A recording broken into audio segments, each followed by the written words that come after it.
जय हिंद मेरे प्यारे दोस्तों, हमारे इस चैनल नेक्स्ट एम में आपका स्वागत है। देखिए, बात करेंगे उत्तर प्रदेश अधीनस्थ सेवा चयन आयोग, Uttar Pradesh subordinated service selection commission, जिनके द्वारा 477 पोस्टों के अंतर्गत में यहाँ पर प्रवर्तन कांस्टेबल के लिए यहाँ पर रिक्रूटमेंट अपडेट किया गया है। जो भी आपके फॉर्म भरने के लिए इंपॉर्टेंट इन्फॉर्मेशन होगा, सॉल्ड रूप से इस वीडियो के अंतर्गत पे आपके लिए प्रोवाइड करने की कोशिश की जाएगी। इससे पहले हम आगे बढ़े, यदि आपके द्वारा हमारे इस चैनल नेक्स्ट एम को सब्सक्राइब नहीं किया तो सब्सक्राइब कीजिएगा तथा बेल आइकन को प्रेस कीजिए, ताकि जो भी कंटेंट, जो भी इन्फॉर्मेशन हमारे द्वारा आप लोग के लिए प्रोवाइड किया जाता है तो उसका नोटिफिकेशन आपके पास टाइम पर उपलब्ध हो जाएगा। चलिए, ज़्यादा टाइम न लेंगे, डायरेक्ट कंटेंट की ओर बात करेंगे। क्या इन्फॉर्मेशन, क्या नोटिफिकेशन, क्या विज्ञप्ति आप लोग के लिए यहाँ पर अपडेट है। अगर बात करें तो उत्तर प्रदेश कांस्टेबल के लिए 477 पोस्टों के लिए यहाँ पर रिक्रूटमेंट अपडेट है। अगर इंपोर्टेंटली बात करें तो जो विज्ञापन आपका प्रकाशित किया गया था 24 जून 2023 को किया गया था। ऑनलाइन आवेदन शुल्क जमा करना जो आरंभ होने की तिथि है, आप क्या कर सकते हैं, 7 जुलाई 2023 से आपका प्रोसेसिंग स्टार्ट हो चुका है। और ऑनलाइन आवेदन करना आपका स्टार्टिंग कब से हो चुका है, 7 जुलाई 2023 से। और ऑनलाइन आवेदन फीस पेमेंट जो सबमिट करने का जो लास्ट डेट है तो 28 जुलाई 2023 आपका लास्ट डेट है। शुल्क समायोजन एवं आवेदन में संशोधन की जो अंतिम तिथि है, अगर आप इसमें संशोधन करना चाहते हैं तो 4 अगस्त 2023 तक इसमें संशोधन भी कर सकते हैं। ठीक है, इंपोर्टेंटली इंफॉर्मेशन, जो इंपोर्टेंट डेट है वो आपने यहाँ पर देख लिया। अब बात करते हैं टोटल, अगर पोस्टों की बात करें तो 477 पोस्टों के लिए यहाँ पर प्रवर्तन कांस्टेबल के लिए यहाँ पर रिक्रूटमेंट अपडेट है। ठीक है, के अंतर्गत पे कार्यालय परिवहन आयुक्त उत्तर प्रदेश लखनऊ के नियंत्रणाधीन प्रवर्तन कांस्टेबल के कुल कितने 477 पदों पर चयन हेतु भारत के नागरिकों से ऑनलाइन आवेदन आमंत्रित किए जाते हैं। ये चीज़ आपने यहाँ पर समझ लिया होगा। अगर बात करें तो ऑनलाइन आवेदन करने वाले अभ्यर्थियों के लिए जो आवश्यक सूचना है, अगर बात करें तो आपको फॉर्म भरनी है तो क्या करना है, सबसे पहले UP SSC.gov.in पर जाकर ऑनलाइन आवेदन करना है। ठीक है, एक चीज़ समझ गए होंगे, 17 पेजों का यहाँ पर PDF है। अगर बात करें तो ऑनलाइन आवेदन की जो प्रक्रिया है, UP SSC.gov.in पर, ठीक है, गवर्नमेंट होता है इसका फुल फॉर्म, होम पेज पर जाकर आपको क्या करनी है, वहाँ पर आपका प्रोसेसिंग स्टार्ट हो जाएगा। कब से कब तक आप अप्लाई करना है, ये चीज़ आपको मैंने बता दिया है। और आवेदन प्रक्रिया संबंधी जो निर्देश है इसको आप पढ़ लीजिएगा। प्रारंभिक अर्हता परीक्षा में रजिस्ट्रेशन नंबर के साथ में अभ्यर्थी का प्रमाणीकरण लॉगिन होगा, ये चीज़ भी आपको ध्यान में रखना है, व्यक्तिगत विवरण के साथ में। दूसरा होगा OTP के माध्यम से। आवेदन जो है एप्लीकेशन है, आप देख लीजिएगा, कोई इतना वो नहीं है। फोटो हस्ताक्षर संबंधी आप देख लीजिएगा थोड़ा सा, और अन्य विवरण कुछ इंपॉर्टेंट मैं यहाँ पर शॉर्ट आपको डिस्कस करता हूँ। ठीक है, क्योंकि PDF भी लंबी है और आपके जानने के लिए भी जो इंपॉर्टेंट पॉइंट है वो चीज़ भी हम यहाँ पर बात करेंगे। फीस का भुगतान एवं समायोजन तथा एप्लीकेशन फॉर्म सबमिशन की बात करें तो अभी नीचे दिया होगा आपके लिए फीस पे क्या चीज़ करनी है। अगर आवेदन शुल्क की बात करें तो अनरिजर्व और सामान्य कैटेगरी के स्टूडेंटों के लिए 25 रुपये फॉर्म फीस है। अन्य पिछड़ा वर्ग के लिए भी आपके लिए 25 रुपये, शेड्यूल कास्ट के लिए भी 25 रुपये, शेड्यूल ट्राइब के लिए भी क्या है 25 रुपये। ठीक है, जनरल हो गया, OBC हो गया, अनुसूचित जाति जिसको कहते हैं शेड्यूल कास्ट, और शेड्यूल ट्राइब के लिए सबके लिए 25 रुपये फॉर्म फीस है। अब फॉर्म फीस भी आपका क्लियर हो गया होगा। और जो है ये एप्लीकेशन उसके बाद में कह रहा है 2.11 है, तो जो है फॉर्म का आपका प्रिंट आउट लेना, तो आप प्रिंट आउट ले सकते हैं उसका, क्योंकि आपका जब सिलेक्शन हो जाएगा तो आपके डॉक्यूमेंट के साथ में वो प्रिंट आउट लगेगा। ठीक है, आवेदन पत्र में संशोधन के लिए जो मैंने डेट बताया हुआ था कि 4 अगस्त 2023 तक OTP सिस्टम से जो भी वहाँ पर प्रोसेसिंग होगा उसके थ्रू आप कर सकते हैं।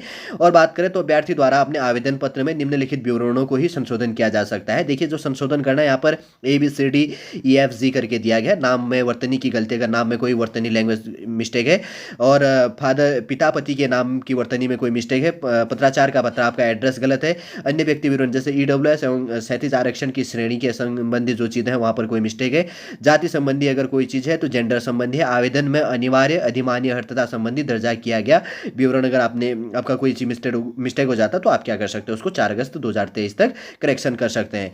पदों के विवरण की बात करें तो 477 पोस्टों के लिए जैसे कि मैंने बात कर दिया गया था। अगर यहाँ पर देखिए, सबसे पहले है कुल विज्ञप्ति पदों की संख्या व उनके सापेक्ष लंबवत आरक्षण का विवरण की बात करें तो कार्यालय परिवहन आयुक्त उत्तर प्रदेश लखनऊ के अंतर्गत में प्रवर्तन कांस्टेबल के लिए यहाँ पर रिक्रूटमेंट है। अनरिजर्व कैटेगरी के लिए 225 पोस्ट है, शेड्यूल कास्ट के लिए यहाँ पर 93, शेड्यूल ट्राइब के लिए 13 पोस्ट 13 पोस्ट है, और अन्य पिछड़ा वर्ग OBC के लिए 99 पोस्ट है, और इकोनॉमिकल वीकर सेक्शन आर्थिक रूप से कमजोर वर्ग के लिए 47 पोस्टें होगी। टोटल 477 पोस्टें होगी। ठीक है, प्रत्येक कैटेगरी वाइज किस कैटेगरी के लिए कितनी पोस्टें हैं हमने यहाँ पर डिस्कस कर लिया गया। ठीक है, दूसरा है जो क्षैतिज आरक्षण संबंधी जो यहाँ पर दिया गया है। तो अगर बात करें तो स्वतंत्रता संग्राम सेनानियों के आश्रितों के लिए 9 पोस्ट हैं, दृष्टिहीन एवं कम दृष्टिहीनता के लिए कोई पोस्ट नहीं है।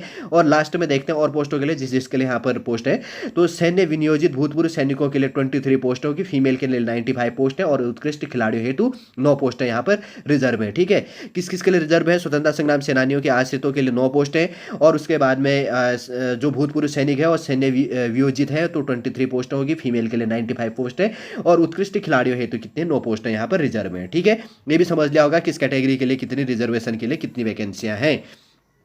अब बात करते हैं आरक्षण संबंधी प्रावधान। आप पढ़ लीजिएगा, कोई यहाँ पर उतना है नहीं, खाली फालतू हो जाएगा, आप पढ़ लीजिएगा पूरा इन्फॉर्मेशन।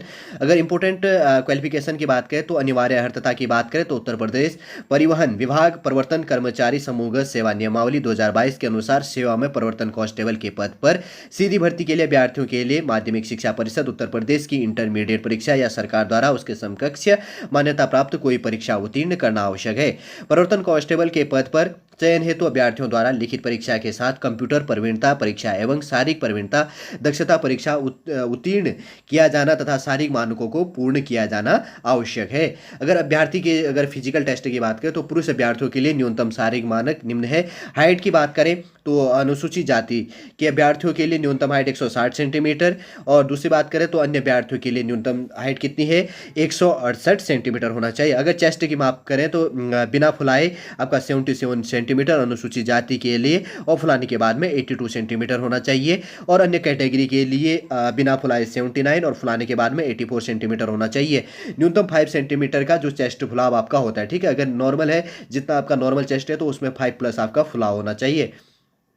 अब बात करें हाइट की बात करें तो शेड्यूल कास्ट अनुसूचित जाति के अभ्यर्थियों के लिए हाइट 147 सेंटीमीटर और महिलाओं के लिए, ठीक है, और अन्य महिला अभ्यर्थियों के लिए जो है कितना है 152 सेंटीमीटर यहाँ पर हाइट मांगा गया। कैटेगरी वाइज आपसे ध्यान रखिएगा। वजन की बात करें तो फीमेल कैटेगरी के लिए आपकी जो वेट है कितनी होनी चाहिए? 40 किलो आपका वेट होना चाहिए। और ये चीज़ भी आपको अधिमानी अर्हता आपको वरीयता दी जाएगी यदि आपने प्रादेशिक सेना में 2 वर्ष का जॉब किया है, या आपके पास में एनसीसी का बी प्रमाण पत्र अगर आपके पास में, ठीक है, आप इसके लिए इलिजिबल है। आपको वरीयता दी जाएगी। आयु की बात करें तो आपका क्या होना चाहिए? आपका जो है 1 जुलाई को 18 वर्ष की आयु प्राप्त कर ली हो और 25 वर्ष से अधिक की आयु आपकी नहीं होनी चाहिए। आपका देखिए जो जुलाई है 2023 के बेस में सेवा नियमावली 2022 के भाग के अनुसार की बात करें तो 2023 बेस का है, तो आपके जो मिनिमम एज लिमिट है 18 साल और मैक्सिमम 25 ईयर्स होनी चाहिए। ये चीज़ भी आपको ध्यान में रखना है। चयन का आधार होगा लिखित परीक्षा होगी, कंप्यूटर प्रवीणता परीक्षा, कंप्यूटर आपको टाइपिंग संबंधी देखते हैं क्या प्रोसेसिंग है उसको क्वालिफाई करना होगा। उसके बाद में आपका फिजिकल टेस्ट होगा, तब आप इसके लिए आपके फाइनल सिलेक्शन लिया जाएगा। ठीक है, अगर बात करें तो दौड़ की बात करें तो पुरुष अभ्यर्थियों को 27 मिनट में 4.8 किलोमीटर दौड़ना है, 27 मिनट में कितना है 4.8 किलोमीटर भागनी है। ठीक है, फीमेल कैटेगरी को 16 मिनट के अंतर्गत में 2.4 किलोमीटर 2.4 किलोमीटर आपको दौड़ पूरी करनी है। ये चीज़ भी आपको ध्यान में रखना है। ठीक है, परीक्षा योजना और पाठ्यक्रम की बात करें तो लिखित परीक्षा है तो परीक्षा योजना एवं पाठ्यक्रम तथा परीक्षा तिथि के संबंध में यथासमय पृथक से सूचित किया जाएगा, आपको कोई इन्फॉर्मेशन प्रोवाइड कर दिया जाएगा। ठीक है, लिखित परीक्षा में विज्ञप्ति पदों के सापेक्ष 15 गुना अभ्यर्थियों को अंतिम कट ऑफ अंक जो इस बेस के अंतर्गत पर आपको लिया जाएगा, फिर आपका इसके अंतर्गत पे सिलेक्शन किया जाएगा। अभ्यर्थियों के लिए महत्वपूर्ण निर्देश है, आप ये चीज़ को पढ़ लीजिएगा क्योंकि बहुत ज़्यादा इन्फॉर्मेशन है। मैं थोड़ा सा पॉज कर देता हूँ, आप नोट कर लीजिएगा। नोट तो क्या करना है, पढ़ लीजिएगा थोड़ा सा शॉर्टली ताकि आपको पता चल सके। ठीक है, अब देखते हैं और आगे चीज़ क्या निकल के आता है यहाँ पर।